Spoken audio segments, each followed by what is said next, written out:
तो गाइस कैसे हैं आप सब लोग। ट्रू साइको के एपिसोड 02 के साथ हाजिर हो। तो लास्ट एपिसोड के एंड पे हमने देखा था कि हमारा साइको जो होता है वो आगे बढ़ता है अपना हथौड़ा लेकर, जबकि दूसरी तरफ मिस्टर नो जो होता है वो उस रूम में पहुंच जाता है जहां पर उसने पहले उस जैसे बहुत सारे क्रिमिनल्स को मारकर उनकी बॉडीज को रखा होता है। तो मिस्टर नो अब यहाँ पर भीख मांगना शुरू कर देता है और कहता है कि मुझे छोड़ दो प्लीज, मुझे माफ कर दो, मैं यहाँ पर से दोबारा ऐसा कोई काम नहीं करूंगा। लेकिन वो उसे कोई भी मौका नहीं देने वाला और उसे मार डालेगा। जब वो उसके करीब पहुंचता है और उसके ऊपर अटैक करने वाला होता है, इसी के साथ ही पीछे का दरवाजा टूट जाता है। दरवाजा टूटता और वहां पर से पुलिस वाले लोग अंदर आते हैं। तो पुलिस वाले वहां पर भागते हुए अंदर आ जाते हैं और आकर उसे रंगे हाथों पकड़ लेते हैं और उसे कहते हैं कि जहां पर हो वहीं पर रुक जाओ। तो पुलिस का चीफ जो होता है वो अपनी गन निकालता है और उसे कहता है कि डोंग बोंग सू, बस करो, बहुत हो गया। हम तुम्हें यहाँ पर किडनैपिंग और साथ में मर्डर और साथ में बहुत सारे ऐसे घिनौने क्राइम जो तुम कर चुके हो उनकी वजह से हम तुम्हें गिरफ्तार करने के लिए आए हैं। अगर तुम रेजिस्ट करोगे तो तुम्हें यहीं पर गोली मार दी जाएगी, इसलिए रेजिस्ट करने के बारे में तो सोचना भी मत। जब किसी के साथ ही मार डोंग उन लोगों से कहता है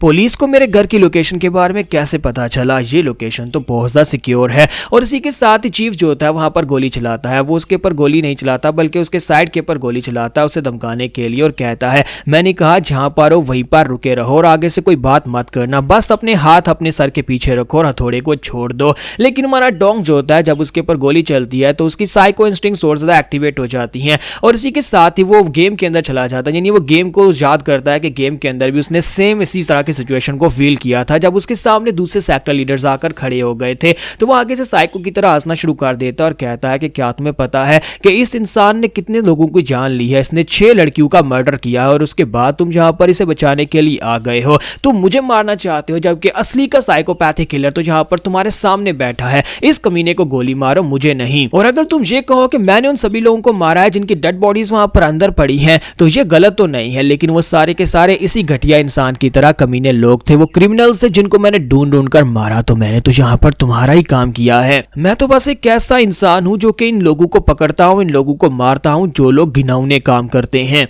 तो बताओ कि मैंने यहाँ पर क्या गलत काम किया है। जबकि चीफ उसकी बात सुनने के बाद अपना सिगरेट जलाता है और उसे कहता है कि हमने तुम्हारे जैसे साइकोपैथिक किलर बहुत सारे देखे हैं जो कि इस तरह के सोच रखते हैं, उन्हें लगता है कि वो दुनिया के लिए कोई अच्छा काम कर रहे हैं। लेकिन तुम्हें यहाँ पर अधिकार किसने दे दिया कि तुम यहाँ पर इस तरह के क्रिमिनल्स को ढूंढो और उसके बाद उनको खुद से मारना शुरू कर दो। तुम एक साइको हो और हम तुम्हें यहाँ पर पकड़ कर रखेंगे ताकि तुम्हें यहाँ पर दोबारा कभी किसी को मारने का मौका ना मिल सके। जबकि मार डोंग वहां पर जोर जोर से हंसना शुरू कर देता और कहता है कि अब फिर से तुम वही पुलिस वाली बकवास बातें करना शुरू कर दी, जबकि पुलिस को भी अच्छी तरह से पता है कि तुम लोग कोई काम नहीं करते और तुम किसी काम के नहीं हो, ना ही तुम कुछ करने वाले हो। तुम्हारा डोंग जो होता है वहीं पर से अपना हथौड़ा उठाता है, घुमाकर वहां पर मिस्टर नो के ऊपर मार देता है। जब मिस्टर नो के ऊपर हथौड़ा मारता है इतनी देर में पुलिस वाला वहां पर अपनी गोली भी चला देता है। तो हमारा डोंग जो होता है वहां पर बिना हिचकिचाए अपना हथौड़ा चलाकर वहां पर मिस्टर नो का सर फोड़ देता है। मिस्टर नो तो वहां पर मर जाता है, लेकिन वो गोली उड़ती हुई सीधी आकर हमारे डोंग को लगती है। तो वो सोच रहा होता है कि क्या मुझे यहाँ पर कोई दूसरा चांस मिलेगा।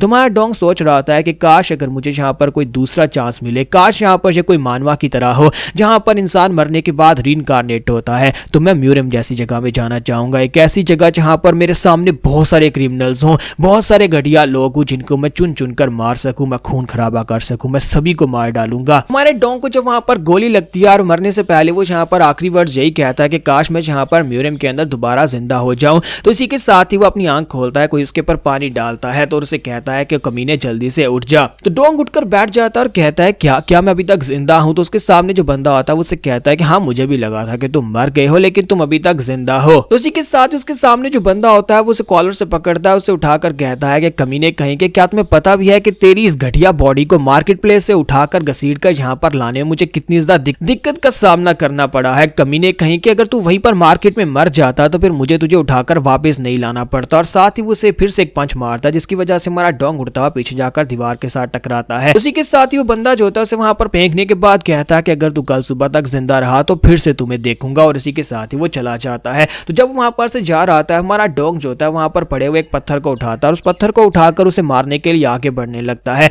जब उसे लगता है कि वो इस कमीने ने उसके साथ बुरा किया है तो उसे मार देना चाहिए, लेकिन जैसे ही वो पत्थर उठाकर खड़ा होता है इसी के साथ उसकी बॉडी जो होती है वो बहुत ज्यादा वीक होती है, उसे एक झटका लगता है, वो ग्राउंड के ऊपर गिर जाता है और कहता कहता है ये क्या हो रहा है, आयरन मेरी बॉडी के साथ क्या इशू है। तो वो जल्दी से अपनी बॉडी की तरफ देखता है, वो पहले अपने बाजू देखता है कि वो बहुत ज्यादा स्किनी होते हैं, फिर साथ ही वो अपने कपड़े हटाकर अपनी चेस्ट की तरफ देखता है तो उसकी बॉडी के ऊपर तो सिर्फ और सिर्फ वहां पर हड्डियां ही नजर आ रही होती हैं, यानी कि वो इतना ज्यादा वीक होता है जैसे कि उसने यहाँ पर महीनों से खाना ना खाया हो। तो वो कहता है ये क्या, ये किसकी बॉडी है, ये मेरी बॉडी तो बिल्कुल भी नहीं है। फिर साथ ही वो कहता है कि मुझे तो गोली लगी थी और गोली का निशान कहां पर चला गया, कहीं ऐसा तो नहीं है कि मैं दोबारा वाकई में जिंदा हो गया हूं। तो वो उठकर खिड़की में से बाहर की तरफ देखता है, वहां पर देखने के बाद उसे बिल्डिंग्स दिखाई देती हैं, वो सारी बिल्डिंग्स जो कि ऑनलाइन म्यूजियम गेम के अंदर थी। तो वो कहता है कि ये जगह इसको तो मैं अच्छी तरह से जानता हूं, इसका मतलब यह है कि मेरी विश पूरी हो गई, यानी कि मैं मरने के बाद दोबारा से रीइंकार्नेट हो गया हूं, मैं म्यूजियम के अंदर आ गया हूं। तो पहले तो हमारा हीरो डोंग जो होता है वहां पर ये सब कुछ देखने के बाद हैरान होता है, फिर साथ ही वहां पर एक साइको की तरह हंसना शुरू कर देता है। वो रो भी रहा था और साथ ही हंस भी रहा था, बहुत ज्यादा एक्साइटेड होता है और कहता है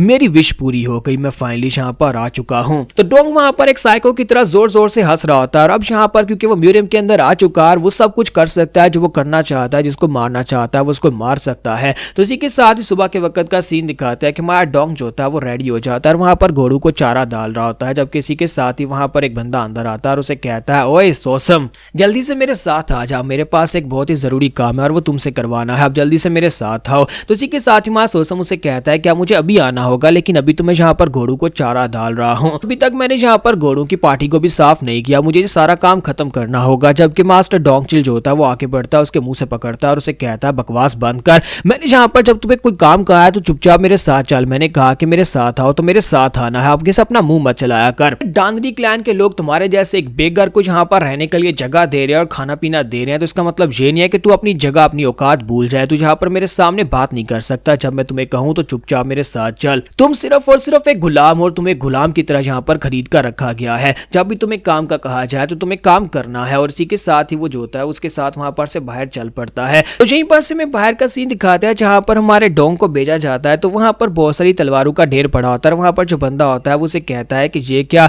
डोंग हो, तुम यहाँ पर आए हो, मास्टर माचिल कहाँ पर है, उसने कहा था कि वो अपने साथ यहाँ पर सोसम को लेकर आएगा। तो वो उसे कहता है कि तुम्हें तो पता है कि मास्टर माचिल किस तरह का इंसान है, वो बुढ़ा हो चुका है लेकिन उसका ठरक पुना खत्म नहीं होता, वो इस वक्त फीनिक्स टावरन में एंग के साथ मजे कर रहा है, इसलिए मैं यहाँ पर सोसम को अपने साथ लेकर आया हूँ। तो वो शॉपकीपर होता है वो उसे कहता है लेकिन क्या तुम्हें लगता है कि तुम दोनों अकेले यहाँ पर ये सारे की सारी चीजें उठा लोगे, क्योंकि ये बहुत ज्यादा और तुम सिर्फ 2 लोग हो। तो डोंग उसकी बात सुनने के बाद कहता है कि क्या तुम यहाँ पर देख नहीं पा रहे, मेरे पास यहाँ पर एक बहुत ही कमाल का घोड़ा है, ये सारे का सारा सामान मैं इस घोड़े के ऊपर लादने वाला हूँ। और इसी के साथ ही वो हमारे सोसम यानी डोंग को वहां पर पंच मारता है और उसे वहां पर चारों लिम्स के ऊपर नीचे झुका देता है और कहता है कि ये घोड़ा किस दिन काम आएगा। साथ ही वो सोसम से कहता है कि सोसम तुम यहाँ पर इंतजार किसका कर रहे हो, अब जल्दी से ये सारे का सारा सामान उठाओ और तुम्हें अकेले यहाँ पर ये सारा सामान उठाना है। और साथ ही डोंगो भी उसे बाय बोलकर वहां पर से चल पड़ता है और कहता है कि मुझे याद आया कि फीनिक्स टावरन में एक लड़की के साथ तो मेरी भी वहां पर डेट है, तो मैं भी वहां पर जा रहा हूँ, इसलिए अब ये सारे का सारा काम तुम्हें अकेले ही करना होगा। तो सोसम मुझे लगता है कि शाम तक तुम ये सारा काम खत्म कर लोगे, यहाँ पर ठीक से मेहनत करना, क्योंकि अगर शाम तक ये काम खत्म नहीं हुआ तो मास्टर माचिल तुम्हें जिंदा नहीं छोड़ेंगे, वो तुम्हें बहुत ही बुरी तरह से पीटने वाले हैं। तो यहाँ पर हम लोग अपनी एपिसोड 02 का एंड करेंगे और नेक्स्ट एपिसोड में हम लोग देखेंगे कि सबसे पहले माचिल मरेगा या फिर डोंगो मरेगा,